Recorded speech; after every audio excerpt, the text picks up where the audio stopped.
So this video is about how to find the area of a circle. I've already made a video on how to find the circumference of a circle, so you must watch that as well, as they usually come in a pair. Okay, so with this, again, like circumference, you're going to have to learn a formula to know how to find the area of a circle. Okay, so the formula is area equals pi times radius squared. Okay, so for each of these questions, I'm going to make sure that I know the radius. Okay, and then we're just going to use our calculator like we did for circumference and find the area. Okay, so remember, area is the space inside the shape. Okay, and what I've got on this one is I've got a diameter of 9.2, but I want to find the area, so I need the radius. Okay, the link, and I mentioned this in my last video on circumference, between radius and diameter is that the diameter is double the radius. So we're going to half the radius to find the diameter. Sorry, half the diameter to find the radius.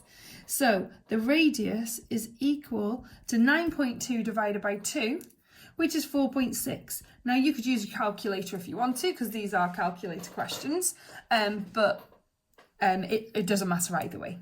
Okay, so all we're going to do now is find the area of a circle. So the area equals pi times 4.6 squared. So like we did with circumference, we're just going to use our calculator here. So shift pi times 4.6, and here's my squared button, and then shift and equals. So I've got 66.476. Like the last ones for circumference, I'm actually going to round this to one decimal place, even though it doesn't state to do that. So it would be 66.5 centimeters, but this time, because it's area, it would be squared. Okay, right. The second part on this question, it's a bit more of a real life one.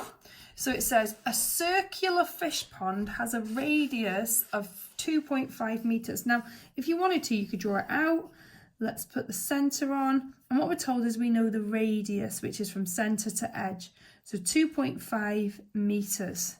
Calculate the area of a fish pond, include units for your answer. So this does come up on numeracy or maths papers, okay, where you have to put the units. So we're going to make sure we've got them right as well. Okay, so we know our formula is pi times radius squared. I've got the radius this time, so that's okay. So all I need to do is write down that pi times 2.5 squared is the area. So let's work it out. I'm going to put my answer to one decimal place again. So shift pi times 2.5 squared equals, so 19.6, the 3 doesn't make it round up. So it's 19.6. Right, let's check out our units. This is measured in meters, so I must put meters here. And because it's area, it's meters squared.